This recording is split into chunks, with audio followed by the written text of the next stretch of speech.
இப்போ நம்மளை வந்து யாராவது சாதாரணமாக நினைக்கிறாங்க அப்படின்னா ஒரு நாள் கண்டிப்பாக நம்ம மேலே வருவோம் அப்படிங்கிறத நினைக்கணும்.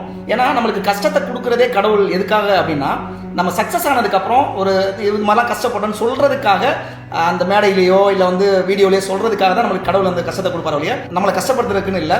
இன்னொன்று இப்போ நான்லாம் வந்து என் பர்சனலாக நான் சின்ன வயசில் ரொம்ப கஷ்டப்பட்டதுனால தான் இன்றைக்கி இந்த இடத்துக்கு வந்ததுக்கப்புறம் கூட நியாயமாக நேர்மையாக ஒழுக்கமாக இருக்கணும் அப்படிங்கிறது ஆள் மனசில் தங்கிருச்சு. ஒருவேளை அந்த கஷ்டம் இல்லாமல் எனக்குலாம் இவ்வளோ வசதியெல்லாம் வந்துருந்துச்சுன்னா ஒருவேளை தப்பாக கூட போயிருக்கலாம்ல.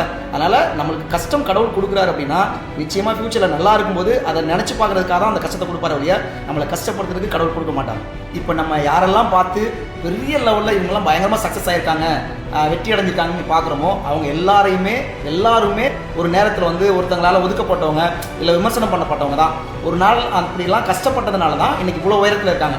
அப்போ நம்மளை யாராவது வந்து விமர்சனமாக யதார்த்தமாக நினைக்கிறாங்க அப்படின்னா ஒரு நாள் கண்டிப்பாக நம்ம மேலே வருவோங்கிற தைரியம் நம்மளுக்குள்ளே இருக்கணும்.